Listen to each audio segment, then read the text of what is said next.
Hello friends, welcome back to our YouTube channel Gyan Samanvay. ज्ञान समन्वय में आप सभी का स्वागत है।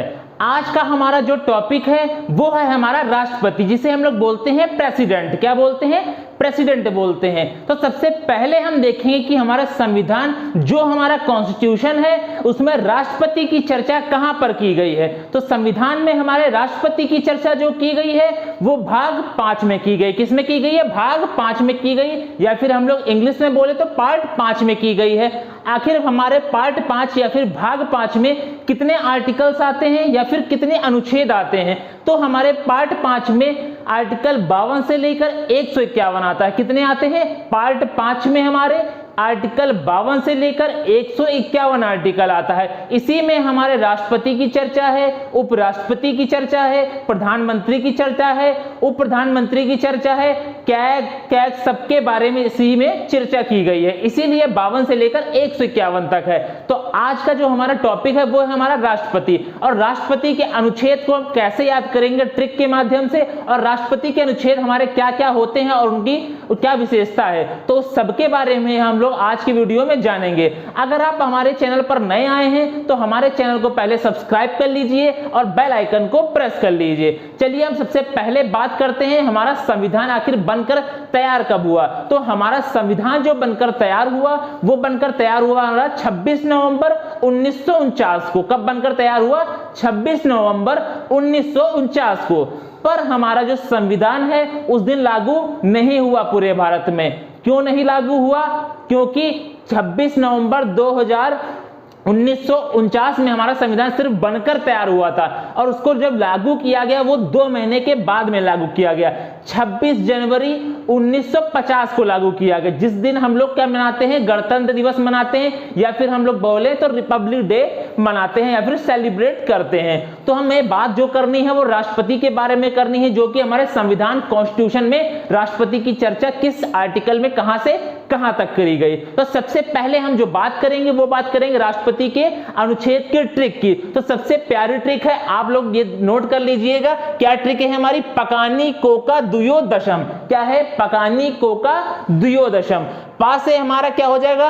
पा से हमारा हो जाएगा पद, का से हमारा हो जाएगा कार्यपालिका, नी से हमारा हो जाएगा निर्वाचन, को से हमारा हो जाएगा कोटा, का से हमारा हो जाएगा कार्यकाल, दू से हो जाएगा दोबारा निर्वाचन, और यो से हमारा हो जाएगा योग्यता। अब दशम से क्या होगा?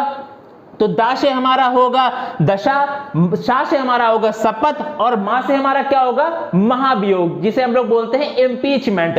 अब आर्टिकल की बात करते हैं तो आर्टिकल 52, 53, 54, 55, 56, 57, 58, 59, 60, 61। तो हमारे राष्ट्रपति की जो हमारा अनुच्छेद है वो 52 से लेकर 61 तक है। आर्टिकल 52 से लेकर 61 तक है। अब हम लोग एक एक आर्टिकल के बारे में चर्चा करते हैं जो हमारे राष्ट्रपति का है। तो सबसे पहला जो हमारा क्या है? पा से हमने क्या बताया? पद, राष्ट्रपति का पद। और आर्टिकल कौन सा आएगा? 52। तो अनुच्छेद 52 बोल सकते हैं उसको। और उसमें हमारा किसकी चर्चा की गई है? राष्ट्रपति के पद की चर्चा की गई है। तो राष्ट्रपति का पद। अब बात करें जो राष्ट्रपति का पद है हमारे किस देश से लिया गया है। क्वेश्चन ये भी बनाता है कि हमारा जो राष्ट्रपति का पद है वो हमारे किस देश से लिया गया है। तो हमारा जो राष्ट्रपति का पद है वो कहां से लिया गया है? ब्रिटेन से लिया गया है। तो हमारा जो राष्ट्रपति का पद है वो ब्रिटेन की जो महारानी होती है उसी के पद के समान है हमारे भारत का जो राष्ट्रपति का पद है। अब बात करी जाए जो हमारा थल सेना, वायु सेना और जल सेना, तीनों सेनाओं का जो प्रमुख होता है वो कौन होता है? तो हमारे तीनों सेनाओं का जो प्रमुख होता है वो कौन होता है? हमारा राष्ट्रपति होता है। कौन होता है? राष्ट्रपति होता है। तो आपने आर्टिकल 52 को समझा जिसमें किसकी चर्चा करी गई है? पद की चर्चा की गई है। पद हमारा कहां से लिया गया है? तो ब्रिटेन से लिया गया है राष्ट्रपति का पद भारत में। ठीक। अब हम बात करते हैं आर्टिकल 53 की। किसमें? का से क्या हो जाएगा हमारा? का से हमने क्या बताया? कार्यपालिका।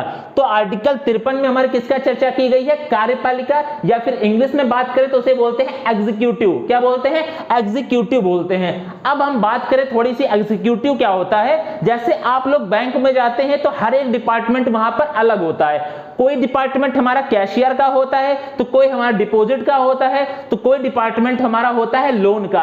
सबका अपना अपना डिपार्टमेंट होता है, पर उस डिपार्टमेंट, हर एक डिपार्टमेंट का एक जो हमारा होता है वो हमारा क्या होता है, एक ऑफिसर होता है, जिसे हम लोग बोलते हैं एग्जीक्यूटिव ऑफिसर। मतलब अगर कैशियर है तो कैशियर का भी एक मेन होगा ऑफिसर, जिसे हम लोग क्या बोलेंगे, एग्जीक्यूटिव ऑफिसर बोलेंगे, ठीक है। और सभी डिपार्टमेंट का जो मेन प्रमुख होता है, मतलब सारे डिपार्टमेंट का जो मेन प्रमुख होता है उसे क्या बोलते हैं, सीईओ, चीफ एग्जीक्यूटिव ऑफिसर। क्या बोलते हैं, चीफ एग्जीक्यूटिव ऑफिसर, जिसे हम लोग शॉर्ट फॉर्म में बोलते हैं सीईओ। इसी तरह हमारे पूरे भारत का जो सीईओ है वो कौन है, हमारा राष्ट्रपति या फिर बोले प्रेसिडेंट है, ठीक है। उसी को बोला गया है कार्यपालिका या फिर एग्जीक्यूटिव। लेकिन ये भी हमारा दो तरीके से, हमारे भारत जो है वो क्या है, लोकतांत्रिक और क्या है, गणराज्य है। हमारा भारत लोकतांत्रिक और गणराज्य है, जहां पर हमारा प्रेसिडेंट भी होता है और प्रधानमंत्री भी होता है। तो लेकिन जो हमारा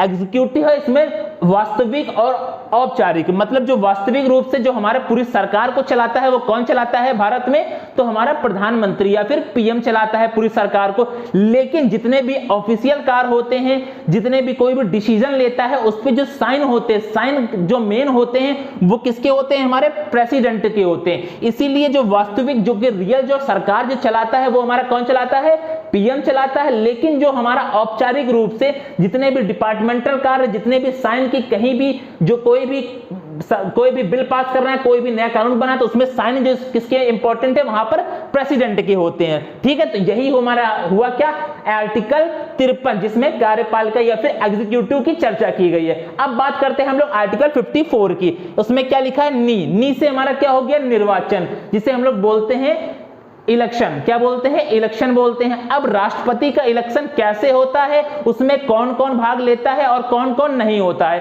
तो इसके लिए मैंने पूरी डिटेल में वीडियो बनाई है। आप उस वीडियो को जाकर डिस्क्रिप्शन में उस वीडियो के लिंक पर जाकर क्लिक करके उस वीडियो को डीप में समझ सकते हैं कि राष्ट्रपति का जो हमारा इलेक्शन होता है किस प्रकार से होता है और कौन कौन भाग लेता है। तो इसमें हमारी विधान परिषद भाग नहीं लेती है, विधानमंडल में हमारी इसमें विधानसभा भाग लेती है, और संसद में हमारी लोकसभा और राज्यसभा भाग लेती है, लेकिन विधान परिषद भाग नहीं लेती। क्यों नहीं लेती है, क्योंकि हमारे पूरे 28 राज्य में हमारे विधान परिषद नहीं है, इसलिए सिर्फ 6 ही राज्यों में है। इसलिए हमारे विधान परिषद को राष्ट्रपति के निर्वाचन में भाग लेने की अनुमति नहीं प्रदान करी गई। डिटेल वीडियो मैंने इसके बना लिया, आप उस पर जरूर देख लीजिएगा जाकर। अब हम बढ़ते हैं आगे, अनुच्छेद 55। यहां पर क्या है, को लिखा हुआ है। को का मतलब हमारा हो गया कोटा, राष्ट्रपति का कोटा। क्या होता है, राष्ट्रपति कोटा की बात करें तो इसे इंग्लिश में बोलते हैं मिनिमम वोट। राष्ट्रपति को जो चुनाव होता है उसमें मिनिमम वोट कैसे काउंट करेंगे और कितने होने चाहिए, उसका एक फॉर्मूला होता है। उसका फॉर्मूला कैसे निकालेंगे, सपोज करिए जो टोटल वोट, हर एक राज्य के जितने भी टोटल हमारे एमपी और एमएलए मिलकर जो वोट करते हैं राष्ट्रपति को, इसमें आप लोग समझ सकते हैं जो मैंने वीडियो ये वाला बनाया है निर्वाचन में, इसमें डिटेल में बताया है। तो जो टोटल वोट होगा हमारे एमपी और एमएलए के, member of parliament, member of legislative assembly, तो सभी के जो टोटल वोट है, कुल वोटों को हम लोग किससे भाग कर देंगे, जितने भी हमारे राष्ट्रपति के उम्मीदवार हैं। मान लीजिए अब की बार जैसे हमारे यशवंत सिन्हा और द्रौपदी मुर्मू 2 लोग खड़े हुए थे, तो उन्हीं 2 क्या लिखेंगे, उम्मीदवार की जगह हम लोग 2 लिखेंगे +1, और प्लस उसमें एक क्या कर दिया था, जोड़ दिया जाता है। तो टोटल वोट प्लस उम्मीदवार प्लस 1, उम्मीदवार में 1 और जोड़ देंगे, अगर 2 है तो उसमें 1 और जोड़ देंगे। उसको कैलकुलेट करने के बाद लास्ट में भी हम लोग क्या कर देंगे, 1 को जोड़ देंगे। तो टोटल वोट अपॉन उम्मीदवार +1, फिर लास्ट में भी हम किसका ऐड कर देंगे, +1 का कर देंगे। तो ये हमारा यहां से निकल आएगा। आर्टिकल 55 में जो बात की गई है कोटा की बात करेंगे, मिनिमम वोट जो हमारा राष्ट्रपति का होता है, ठीक है। तो अब हम आगे बढ़ते हैं, आर्टिकल 56 अनुच्छेद 56 में बात करते हैं। तो यहां पर हमारा क्या लिखा है, का लिखा हुआ है। तो का से क्या हो जाएगा, हमारा कार्यकाल। राष्ट्रपति का जो हमारा कार्यकाल होता है, जो टेन्योर जिसे हम लोग इंग्लिश में बोलते हैं, तो टेन्योर का मतलब जो राष्ट्रपति का जो कार्यकाल होता है कितना होता है, 5 साल का होता है। भारत में लगभग सभी जो हमारे पद हैं लगभग उसके 5 साल का ही कार्यकाल होता है। जैसे हमारे कैग वैग हैं जिसका खूब सारे डिपार्टमेंटल कहते हैं डिपार्टमेंटल वर्क जिसका होता है, खूब प्रेशर होता है, उसी को सिर्फ 6 साल का रखा गया है। लेकिन लगभग जो हमारे भारत में जो पद हैं उनका जो कार्यकाल है, टेन्योर है, वो सिर्फ 5 साल का है। तो इसी तरह राष्ट्रपति का जो कार्यकाल है वो सिर्फ 5 साल का है। किस अनुच्छेद में इसका बताया गया है? अनुच्छेद 55 या फिर आर्टिकल 55 में इसकी चर्चा की गई है। अब हम लोग बढ़ते हैं आगे, अनुच्छेद 57 या फिर आर्टिकल 57 की बात करते हैं। तो यहाँ क्या लिखा है? दू लिखा हुआ है। तो दू से हमारा हो जाएगा दोबारा निर्वाचन, मतलब कि री इलेक्शन। एक बार इलेक्शन होने के बाद दोबारा से इलेक्शन में क्या राष्ट्रपति खड़ा हो सकता है? बिल्कुल खड़ा हो सकता है। लेकिन राष्ट्रपति अभी तक ऐसी जो हमारे भारत में इतनी बार राष्ट्रपति के जो चुनाव हुए हैं उसमें सिर्फ एक ही बार कंडीशन आई है कि जो पहला हमारा राष्ट्रपति था उसी के बाद दोबारा से वो राष्ट्रपति के लिए नियुक्त हुआ था या फिर उसने शपथ ली थी। तो हमारा जो होते हैं वो कौन थे? हमारे डॉक्टर राजेंद्र प्रसाद थे। कौन थे? डॉक्टर राजेंद्र प्रसाद थे, जो भारत के राष्ट्रपति थे, जो 2 बार इलेक्शन में जीते थे राष्ट्रपति के री इलेक्शन में। तो यहां पर हमारा जो है तो डॉक्टर राजेंद्र प्रसाद याद रखिएगा, जो 2 बार भारत के राष्ट्रपति रहे थे। ठीक है, तो किसमें चर्चा है उसकी? आर्टिकल 57 में चर्चा है। उसके आगे हम लोग बात करते हैं आर्टिकल 58 की। किसकी बात करते हैं? आर्टिकल 58 की। तो यहां पर क्या लिखा है? यो से हमारा हो जाएगा योग्यता। योग्यता मतलब एलिजिबिलिटी। किसमें है? आर्टिकल 58, अनुच्छेद 58 में चर्चा करी गई। तो सबसे पहली बात, राष्ट्रपति की योग्यता क्या होती है? इस वीडियो में जो मैंने निर्वाचन वाला वीडियो उसमें बताया है, लेकिन फिर भी हम चर्चा कर लेते हैं। सबसे पहला, भारत का नागरिक होना चाहिए, जिसे राष्ट्रपति के चुनाव में खड़े होना या फिर उम्मीदवार के लिए खड़े होना है, भारत का नागरिक होना चाहिए। दूसरी बात, उसकी मिनिमम या फिर उसकी जो न्यूनतम आयु है वो 35 वर्ष होनी चाहिए। राष्ट्रपति की न्यूनतम आयु 35 वर्ष होनी चाहिए जिसे राष्ट्रपति के लिए खड़े होना है। तीसरी बात जो है वो ये है कि वो हमारा कम से कम उसके पास हमारे 50 अनुमोदक और 50 प्रस्तावक होता है। मोस्ट इंपॉर्टेंट बात हमारी यही है, 50 अनुमोदक और 50 प्रस्तावक। जो हमारे जैसे कि जो भी हमारे कॉमन इंसान है वो इलेक्शन में राष्ट्रपति के सिर्फ इसीलिए नहीं खड़ा हो सकता है क्योंकि 50 अनुमोदक और 50 प्रस्तावक की जो बात आ जाती है। अब ये बात करें 50 अनुमोदक क्या होता है? कहने का मतलब जैसे कि मैं अगर राष्ट्रपति के चुनाव में खड़ा होता हूं तो संसद में हमें चाहे लोकसभा या राज्यसभा से 50 ऐसे हमारे सांसद को चाहिए जो मेरे प्रस्ताव को जो चुनाव आयोग है, जो चुनाव कराता है, उसके पास लेकर जाए कि मैं चाहता हूं कि ये इंसान राष्ट्रपति के चुनाव में खड़ा हो। तो उसी को क्या बोला गया है? 50 प्रस्तावक। चाहे वो लोकसभा के हो चाहे राज्यसभा के हो, दोनों के मिलाकर 50 होने चाहिए। जो भी राष्ट्रपति के लिए खड़ा होना चाहता है उसका प्रस्ताव लेकर चुनाव आयोग के पास जाए। सेकंड बात, 50 अनुमोदक, जो 50 हमारे प्रस्तावक हो चुके हैं उनको हटाकर 50 एक्स्ट्रा और होने चाहिए हमारे पास सांसद, जो कि ये कहें, लिखित में लिख कर दें कि हाँ मैं चाहता हूं कि हाँ मैं एग्री करता हूं कि हाँ ये राष्ट्रपति इंसान बने। इसीलिए हमारे जो राष्ट्रपति है, राष्ट्रपति बनने के लिए कम से कम हमारे पास 100 सांसद से क्या होनी चाहिए? पकड़ होनी चाहिए, उनसे जान पहचान होनी चाहिए कि हमें राष्ट्रपति के लिए खड़े होना है, तभी आप राष्ट्रपति के लिए खड़े हो सकते हैं। अब हम बात करते हैं आगे कि राष्ट्रपति के बाद हम बात करते हैं आर्टिकल 59 की, अनुच्छेद 59 की बात करते हैं, जिसमें किसकी चर्चा करी गई है? यहां पर दा से क्या हो जाएगा? दशा या फिर कंडीशन। राष्ट्रपति बनने के लिए कौन कौन सी दशाएं? सबसे पहली बात, पागल या फिर दिवालिया नहीं होना चाहिए। पागल आप लोग जानते हैं, मेन बातें आती है दिवालिया। दिवालिया उसे बोलते हैं जिसने भारत सरकार से या फिर बैंक से इतना कर्जा ले रखा हो कि वो कर्जे को पूरा नहीं कर पा रहा हो, तो उसे क्या घोषित कर देते हैं? उसे हम लोग दिवालिया घोषित कर देते हैं। जैसे हमारा विजय माल्या एक एग्जाम्पल है, जिसने भारत से इतना कर्जा ले रखा है कि उसको पूरा नहीं कर पा रहा है। तो सुप्रीम कोर्ट ने विजय माल्या को क्या कह दिया है?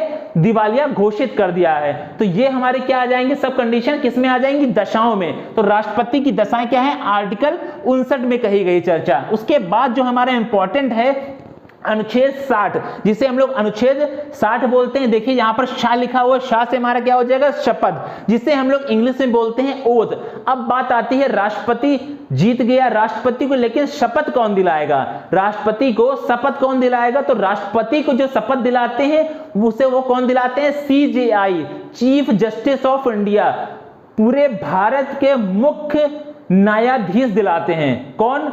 जो सुप्रीम कोर्ट के सबसे बड़े जज होते हैं, चीफ जस्टिस ऑफ इंडिया उन्हें बोला जाता है, सर्वोच्च न्यायालय के सबसे बड़े जज जिसे हम लोग बोलते हैं सीजेआई। तो राष्ट्रपति को शपथ कौन दिलाता है? सर्वोच्च न्यायालय के सर्वोच्च जज सीजेआई। याद रखिएगा, राष्ट्रपति को शपथ कौन दिलाता है? सीजेआई, सुप्रीम कोर्ट के सबसे बड़े जज दिलाते हैं। उसके बाद हमारी चर्चा की गई है, मां लिखा हुआ है, तो आर्टिकल 61 में जो हमारा लास्ट आर्टिकल है जो राष्ट्रपति का 61 में जिसकी चर्चा करी गई है, महाभियोग। अब ये महाभियोग क्या कहता है? जिसे इंग्लिश में कहा जाता है इम्पीचमेंट। क्या कहते हैं? इम्पीचमेंट। आखिर हमारा महाभियोग क्या होता है?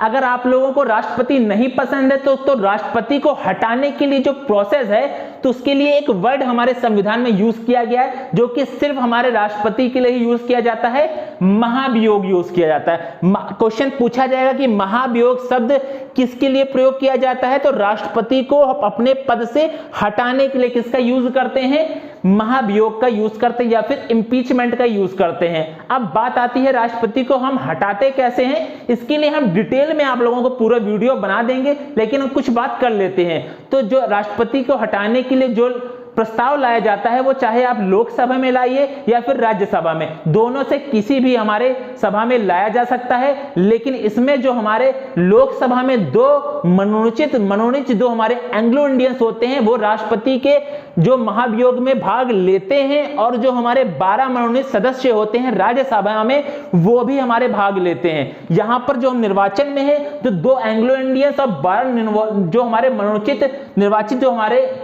राष्ट्रपति के द्वारा किए जाते हैं, वो भाग नहीं लेते थे निर्वाचन में। लेकिन जब राष्ट्रपति का महाभियोग होता है, तो वो दो हमारे 2 एंग्लो इंडियंस है जो कि यूरोप देश के थे, वो क्या करते हैं? भाग लेते हैं, और 12 मनोनीत सदस्य भी भाग लेते हैं। तो इसमें हमारा इसके बारे में डिटेल हम वीडियो बना देंगे। तो आज की वीडियो में आपने ट्रिक भी देखी और राष्ट्रपति के अनुच्छेद के बारे में डीप में जाना, किस अनुच्छेद किस आर्टिकल में हमारे राष्ट्रपति का क्या लिखा है।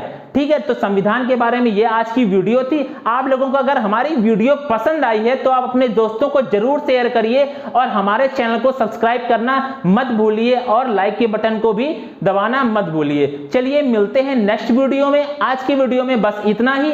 धन्यवाद।